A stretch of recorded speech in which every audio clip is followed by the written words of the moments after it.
एक बात बहुत अच्छे से समझ लीजिए, जिसके घर में क्लेश होता हो, अशांति रहती हो,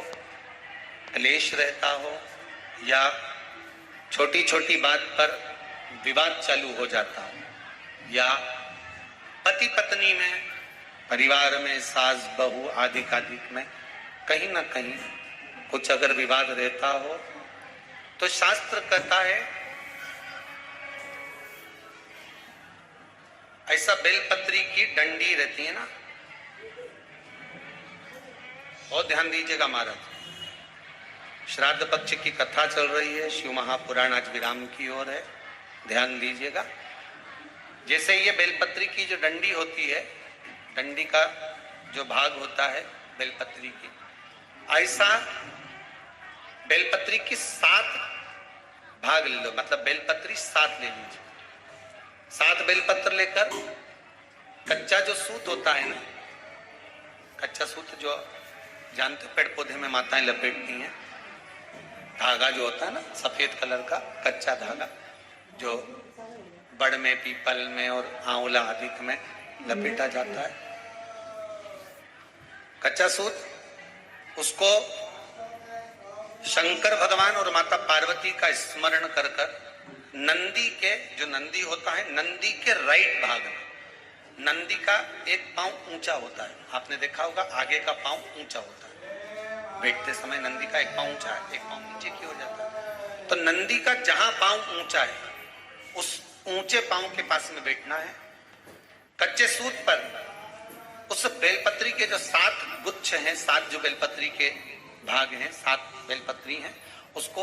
अपना नाम गोत्र स्मरण कर कर उस कच्चे सूत को लपेटना है। महाराज लाल कलर का चंदन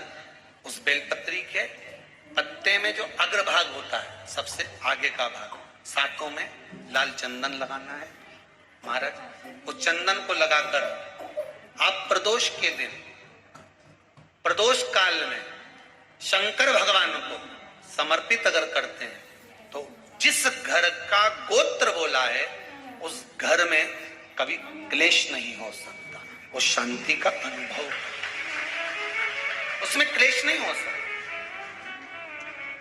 एक धागा होता है पक्का धागा, एक धागा होता है कच्चा धागा, बहुत ध्यान दीजिएगा महाराज। पक्के धागे से नहीं लपेटना सफेद, कच्चा जो धागा पीपल में, बड़ में या आंवला आदि में जो हम लोग लपेटते हैं पूजन करते समय, वो कच्चा धागा। और एक बात और आपको कहने, ध्यान दीजिएगा, अगर मान लो किसी पति पत्नी का तलाक तक की नौबत हो गई और तलाक नहीं कराना है, आपस में वापिस प्रेम बढ़ जाए, छोरी वापिस घर में रहे,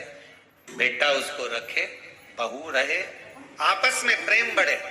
वो भले मायके चली गई हो, वो भले लड़का छोड़कर चले गया हो, अकेली रह रही हो और चाहती है कि मैं पति के साथ रहना है, तलाक नहीं होना चाहिए, हम दोनों में प्रेम रहे, वो संभाले मेरे को भी और मैं भी आदर करूं, वो भी आदर करे। तो मेरा निवेदन है, कच्चा जो सूत होता है, कच्चा जो धागा होता है, नंदी के ठीक पीछे बैठकर कोई साथ में आपके परिवार का कोई व्यक्ति चले जाए और हस्तकमल को, जिसको अपने परिवार में वापिस रहना है, उस स्त्री हो या पुरुष हो, दोनों में से कोई भी नंदी के पीछे बैठकर, सोमवार की जिस दिन अष्टमी पड़े उस दिन नंदी के पीछे बैठकर हाथ को ऐसा बंद करना है, हाथ में एक बेलपत्री रखना है, सीधी सीधी बंद कर कर 7 बार उस हाथ पर कच्चा सूत लपेट देना है, उस सूत को वापस निकाल लेना है बेलपत्री के साथ, बेलपत्री के साथ में, और बेलपत्री को तो अपने पास में रखना। सबसे पहले माता पार्वती का जो हस्तकमल ऐसा होता है शिव मंदिर में, उस हस्तकमल में वो सूत जो आपके हाथ से निकला है वो उसमें डाल देना है, माँ जगत जननी से प्रार्थना कर कर, और जो बेलपत्री आपने संबंध को जोड़ने के लिए अपने हाथ में ली है, वो शंकर भगवान के कटी भाग में, फिर निवेदन करूंगा, कटी भाग को समझ लीजिए। ये शिवलिंग रखा है, जहां पर शंकर भगवान का शिवलिंग, माता पार्वती जी के हस्त कमल पर जो शिवलिंग रखा है, ये भाग कटी भाग कहलाता है। इस जगह पर जहां शंकर और पार्वती का मिलन हुआ है, उस जगह पर उस बेलपत्री को रख देना। महाराज ज्यादा से ज्यादा 3-4 महीने लगते हैं, दोनों में वापस प्रेम बढ़ जाता है, दोनों एक हो जाते हैं। तलाक तक बात चल भी रही हो तो तलाक समाप्त हो जाता है। प्रेम, करुणा, आसक्ति, स्नेह बढ़ जाता है। संबंध टूटने की कतार पर एक बार माता पार्वती को समर्पित तो करो अपना संबंध कि मां अब तुझे नहीं भाना। माना मैंने अपशब्द कह दिया होगा, माना मेरी गलती होगी, थोड़ी गलती उनकी भी होगी, पर दोनों की गलती है माँ, अब इस संबंध को तुझे निभाना। जब कच्चा सूप माता के हाथ में रखो तब माता को विनती करना, इस संबंध की डोरी अब तेरे को दे दी। दीन बंधु दीनानाथ मेरी डोरी। वीडियो पसंद आया तो लाइक करें, शेयर करें और चैनल को सब्सक्राइब करें।